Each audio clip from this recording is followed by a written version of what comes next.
أعوذ بالله من الشيطان الرجيم بسم الله الرحمن الرحيم قل سيروا في الأرض ثم انظروا كيف كان عاقبة المكذبين آمنت بالله صدق الله العظيم رب اشرح لي صدري ويسر لي أمري واحلل عقدة من لساني يفقهوا قولي الصلاة والسلام عليك يا رسول الله وعلى آلك وأصحابك يا حبيب الله۔ آج کا ہمارا درس قرآن سورہ الانعام کی آیت نمبر 11 سے لے کر آیت نمبر 20 تک 10 آیات طیبات پر مشتمل ہے۔ گزشتہ آیات طیبات میں اللہ تعالیٰ کے وجود کے دلائل، توحید کی طرف دعوت اور حضور رحمت دو عالم صلی اللہ علیہ وسلم کی رسالت پر اعتراضات کے جوابات گزرے تھے۔ اب مشرکین مکہ کو یہ کہا جا رہا ہے کہ زمین میں سیر و سیاحت کرو اور دیکھو جن نے رسولوں کو جھٹلایا ان کا انجام کیسا ہوگا۔ اور پھر یہ بتایا جا رہا ہے کہ زمین و آسمانوں کا خالق مالک تو اللہ تعالیٰ ہے اور سب اسی کے اختیار میں ہے، اسی نے پیدا کیا ہے، تو تم نے یہ جو بتوں کو اس کا شریک بنا رکھا ہے اس کی تمہارے پاس کیا دلیل ہے؟ بغیر دلیل کے تم نے انہیں خدا کا شریک بنایا ہو۔ اور پھر یہ بھی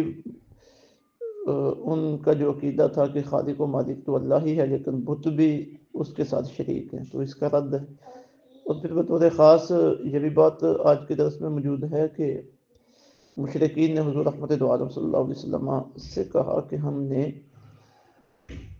اہل کتاب سے پوچھا آپ کے بارے میں، تو انہوں نے بھی بتایا کہ آپ تو اللہ کے نبی نہیں ہو، آپ کے بارے میں کوئی پیشن گوئی نہیں ہے، کوئی شہادت آپ کی نبوت کے بارے میں نہیں ہے۔ تو ان کی اس بات کا رد پھر اللہ نے کیا کہ حضرت سیدنا محمد مصطفیٰ صلی اللہ علیہ وسلم کی نبوت پر بطور شاہد اور گواہ اللہ تعالیٰ ہی کافی ہے۔ اور یہ اہل کتاب جانتے تو ہیں لیکن تمہارے سامنے انہوں نے جھوٹ بولا، بددیانتی کا مظاہرہ کیا ہے۔ تو فرمایا قل، آپ فرمائیے سیرو فی الارض، سیر کرو فی الارض زمین میں، ثم انظروا پھر دیکھو کیف کان کیسا ہوا، عاقبت انجام المکذبین جھٹلانے والوں کا، رسولوں کو جھٹلانے والوں کا انجام کیسا ہوگا۔ قل، آپ فرمائیے لمن ما فی السماوات والارض، کس کا ہے جو کچھ آسمانوں میں ہے اور زمین میں ہے۔ قل اللہ، پھر آپ انہیں بتائیے کہ سب کچھ اللہ کا ہے۔ کاتبہ، لازم کر لیا ہے اس نے، اعلی نفس ہی، اپنے اوپر، الرحمہ، رحمت فرمانا۔ لا یجمعنکم، یقیناً جمع کرے گا تمہیں، الی یوم القیامہ، قیامت کے دن، لا ریب فیہ، جس میں ذرا برابر بھی شک نہیں۔ الذین خسروا انفسہم، مگر وہ لوگ جنہوں نے نقصان میں ڈال دیا ہے اپنے آپ کو، فہم لا یؤمنون، وہ ایمان نہیں لائیں گے۔ وَلَهُ، اسی کا ہے، ما ساکانہ، جو بس رہا ہے، فی اللیل، رات میں، والنہار، اور دن میں، وَهُوَ السمیع العلیم، وہی سب کچھ سننے والا اور جاننے والا ہے۔ قل، آپ فرمائیے غیر اللہ، کیا میں اللہ کے بغیر، اتخذ، بنا لوں کسی کو، ولیًا، معبود، فاطر السماوات والارض، جو اللہ پیدا فرمانے والا ہے آسمانوں کو اور زمین کو، وَهُوَ يُطْعِمُ، وہ سب کو کھلاتا ہے، وَلَا يُطْعَمُ، اور خود نہیں کھلایا جاتا۔ قل، آپ فرمائیے انی امرت، مجھے تو حکم دیا گیا ہے، ان اکون، کہ میں ہو جاؤں، اول، سب سے پہلا، من اسلم، جو سر کو جھکانے والا ہو، وَلَا تَكُونَنَّ مِنَ الْمُشْرِكِينَ، اور ہرگز مجھے یہ بھی حکم دیا گیا ہے کہ وَلَا تَكُونَنَّ، اور ہرگز نہ بننا، من الْمُشْرِكِينَ، شرک کرنے والوں سے۔ قل، آپ فرمائیے انی اخاف، میں ڈرتا ہوں، ان عصیت ربی، اگر میں نافرمانی کروں اپنے رب کی، عذاب یوم عظیم، بڑے دن کے عذاب سے۔ من یصرف عنہ، جو شخص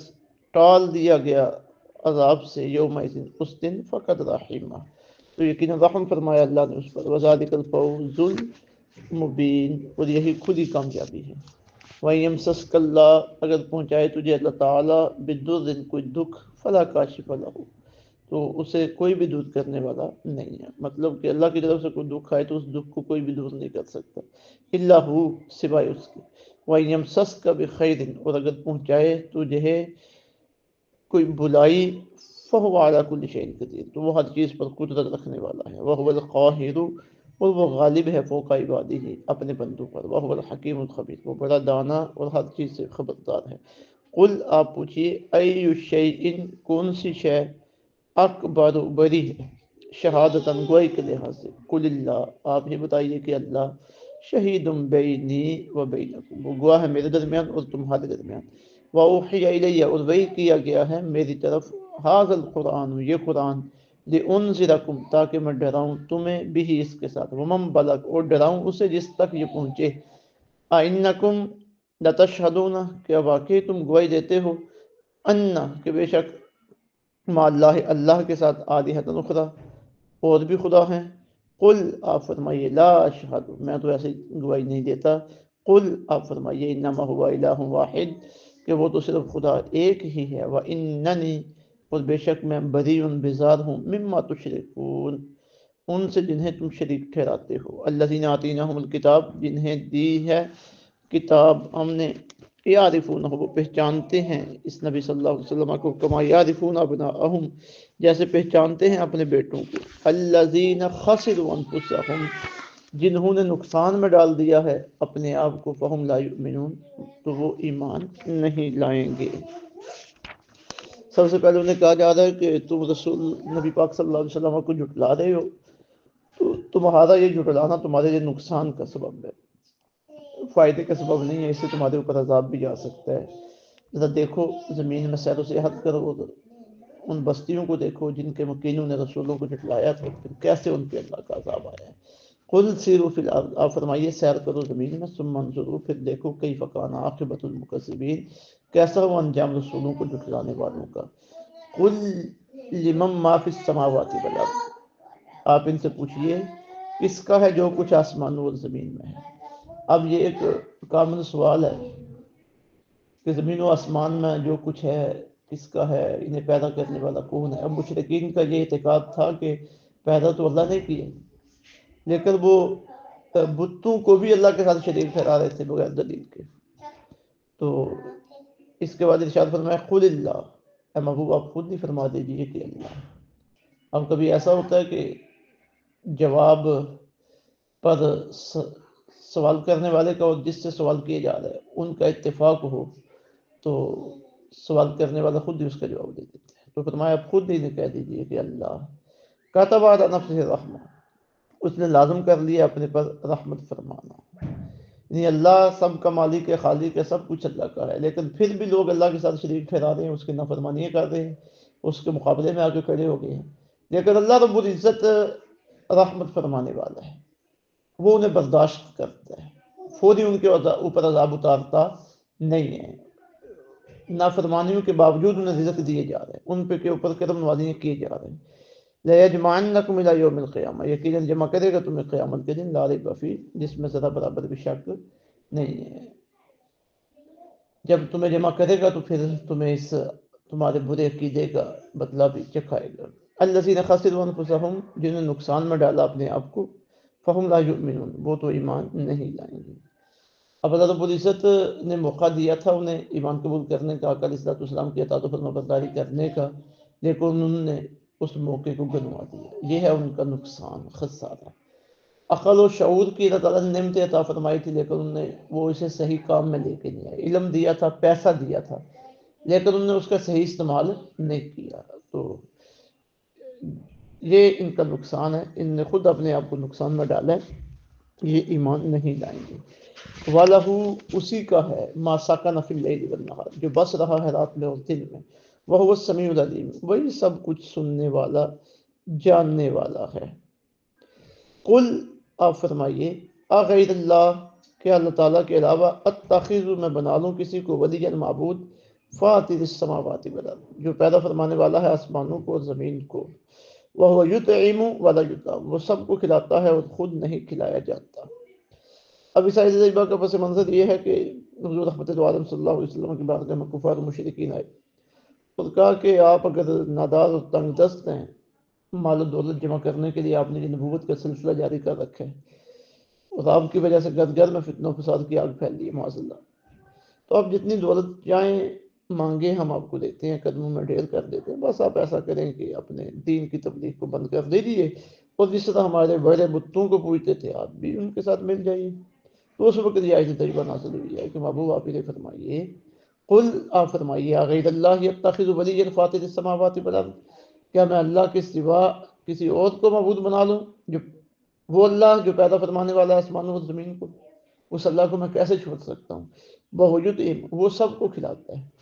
ہاں معبود تو وہ ہو، الہ تو وہ ہو جو دوسروں کو فائدہ پہنچانے والا ہو، جو خود ہی اپنے وجود میں دوسروں کو محتاج ہو وہ معبود کیسے ہو سکتا ہے؟ وہ یطعم، وہ سب کو کھلاتا ہے، ولا یطعم، اور خود نہیں کھلایا جاتا، خود ان چیزوں سے پاک ہے۔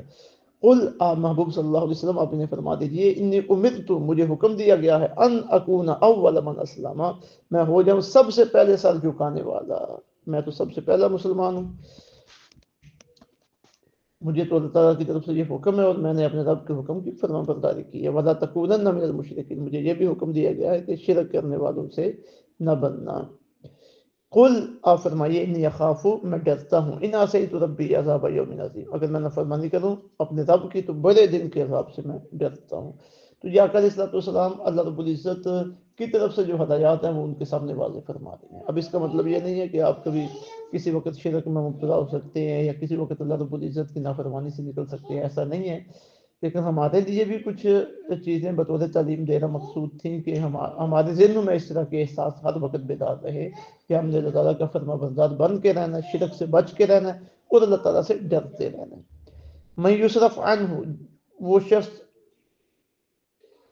ٹال دیا گیا عذاب جس سے، من یصرف عنہ، جس سے عذاب کو ٹال دیا گیا، یعنی قیامت کے دن تو وہی بندہ اللہ کی رحمت میں ہوگا، کامیابی میں ہوگا جو اس عذاب سے بچ گیا۔ من یصرف عنہ یومئذ فقد رحمہ، جس سے اس دن عذاب ٹال دیا گیا تو یقیناً اللہ تعالیٰ نے اس کے اوپر رحم فرمایا۔ وذالک الفوز المبین، اور یہی کھلی کامیابی ہے۔ پھر آگے اللہ رب العزت کی جو شان ہے وہ آقا علیہ الصلوۃ والسلام بیان فرما رہے ہیں کہ اس کی عظمت و شان کا کیا عالم ہے کہ وَإِن يَمْسَسْكَ اللَّهُ بِضُرٍّ، اگر پہنچائے تجھے اللہ تعالیٰ کوئی دکھ، فلا کاشف لہ، تو کوئی نہیں اسے دور کرنے والا، الا ہوا، سوائے اس کے، یعنی اللہ کسی کو دکھ پہنچانا چاہے تو کوئی بھی اللہ کے مقابلے میں اس دکھ کو دور نہیں کر سکتا۔ وَإِن يَمْسَسْكَ بِخَيْرٍ، اگر پہنچائے تجھے اللہ تعالیٰ کوئی بھلائی تو اسے کوئی روک بھی نہیں سکتا۔ واضح مطلب اس کا یہی ہے، وَهُوَ عَلَىٰ كُلِّ شَيْءٍ قَدِيرٌ، وہ ہر چیز پر قدرت رکھنے والا ہے۔ وَهُوَ الْقَاهِرُ فَوْقَ عِبَادِهِ، وہ غالب ہے اپنے بندوں پر، قہر کا معنی ہوتا ہے غلبہ۔ تو اللہ رب العزت کے ماتحت ہیں سب اس کے بندے۔ وَهُوَ الْحَكِيمُ الْخَبِيرُ، وہ بڑا دانا ہر چیز سے خبردار ہے۔ اب اگلی جو آیت تجربہ ہے اس کا پس منظر و شان نزول یہ ہے کہ کفار مکہ نے نبی پاک صلی اللہ علیہ وسلم سے پوچھا کہ آپ نے جو نبوت کا دعویٰ کیا ہے ہم اسے کیسے تسلیم کر لیں؟ کہ اللہ تعالیٰ نے نبی بنانے کے لیے،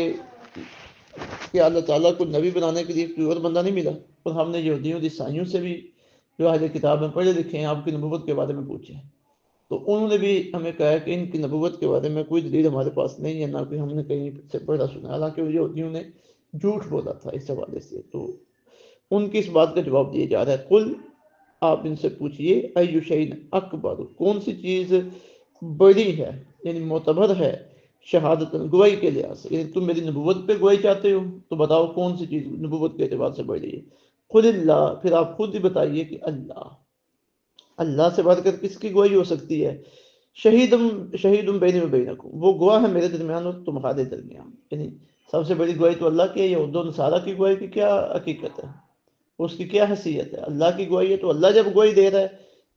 میرے اور تمہارے درمیان، اللہ گواہ ہے، میری نبوت، مجھے اللہ نے نبوت دی اور میری نبوت کی گواہی اللہ دے رہا ہے، تو اس سے بڑھ کر تمہیں اور کون سی گواہی چاہیے؟ وَأُوحِيَ، اور وحی کیا گیا ہے، الیک میری طرف، ھذا القرآن، یہ قرآن، لِأُنذِرَکُم بِہ، تاکہ میں ڈراؤں تمہیں اس کے ساتھ، وَمَن بَلَغ، اور اسے بھی ڈراؤں جس تک یہ پہنچے، یعنی یہ قرآن پاک اللہ نے دیا ہے، میں تمہیں بر وقت خبردار کرنا چاہتا ہوں، اور جہاں جہاں میرا یہ پیغام پہنچے، میرے مبلغین اس پیغام کو پہنچائیں قیامت تک۔ الحمدللہ قرآن پاک کا پیغام پہنچ رہا ہے، تو قرآن پاک لوگوں کو بر وقت آگاہ کرتا ہے، خبردار کرتا ہے، برائیوں سے اللہ رب العزت کا ڈر سناتا ہے، اور یہی ہدایت کا منبع ہے، اور یہی دین اسلام کی نصابی کتاب ہے۔ وَأُوحِيَ إِلَيَّ هَذَا الْقُرْآنُ، وحی کیا گیا ہے میری طرف یہ قرآن، لِأُنذِرَکُم بِہ وَمَن بَلَغ، تاکہ میں ڈراؤں تمہیں اس کے ساتھ اور ڈراؤں سے جس تک یہ پہنچے۔ أَإِنَّکُمْ لَتَشْهَدُونَ، کیا تم گواہی دیتے ہو کہ أَنَّ مَعَ اللَّهِ آلِهَةً أُخْرَىٰ، کہ اللہ کے ساتھ اور بھی خدا ہیں؟ یعنی انہیں فرمایا جا رہا ہے کہ پورے تمہارا ضمیر کیا گواہی دیتا ہے، ذرا بولو نا کہ اللہ کے علاوہ کسی اور خدا کے ہونے کی گواہی تمہارا ضمیر دیتا ہے؟ ویسے تو تم نے بڑے خدا بنا رکھے ہیں، لیکن اپنے ضمیر کی آواز سنو کہ تم گواہی دیتے ہو کہ اللہ تعالیٰ کے ساتھ خدا اور بھی ہے۔ قل آپ فرمائیے لا اشہد، آپ خود اے محبوب آپ فرمائیے پہلے کہ میں تو اس بات کی گواہی نہیں دیتا، ان سے پوچھئے پھر ساتھ کہہ دیجئے کہ میں اس بات پہ گواہ نہیں ہوں، تمہارے پاس اگر کوئی دلیل ہے تو بتاؤ۔ قل آپ فرمائیے انما هو الہ واحد، وہ خدا صرف ایک ہی خدا ہے، اننی بریء، اور بے شک میں بیزار ہوں، مما تشرکون، ان بتوں سے جن کو شریک ٹھہراتے ہو۔ باقی رہ گیا معاملہ جو اہل کتاب نے یہ کہا ہے تمہیں کہ جناب محمد مصطفیٰ صلی اللہ علیہ وسلم اللہ کے رسول نہیں ہے، تو سنو پھر اللہ تعالیٰ ان کے بارے میں کیا فرماتے ہیں۔ الذین آتیناہم الکتاب، جنہیں ہم نے دی کتاب، یعرفونہ، وہ پہچانتے ہیں اس نبی کو یعنی آقا علیہ الصلوۃ والسلام کو، کما یعرفون ابناءہم، جیسے پہچانتے ہیں اپنے بیٹوں کو، یعنی جھوٹ بولا ہے انہوں نے کہ یہ اللہ کے نبی نہیں ہے، حالانکہ ان کی کتابوں کے اندر موجود ہیں اور وہ سب پہچانتے ہیں۔ حضرت عبداللہ ابن السلام اور دیگر اہل کتاب کے جو لوگ مسلمان ہوئے انہوں نے گواہیاں دی ہیں، حدیث کی کتابوں میں موجود ہیں، وہ کہتے تھے کہ ہماری بیوی ہمارے بیٹے کے بارے میں کہے کہ یہ تیرا ہے تو ہمیں کچھ شک گزر سکتا ہے، لیکن آقا علیہ الصلوۃ والسلام کی نبوت کے بارے میں کچھ شک نہیں ہے، جیسے اپنے بیٹوں کو پہچانتے تھے۔ الذین خسروا انفسہم،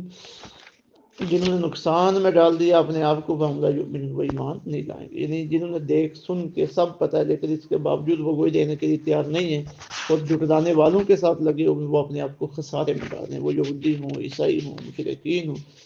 تو ان کا کوئی پرسان حال نہیں ہے، انہوں نے خود اپنے آپ کو خسارے میں نقصان میں ڈال رکھا ہے، اب وہ ایمان نہیں لائیں گے۔ اللہ رب العزت سمجھ کی توفیق عطا فرمائے۔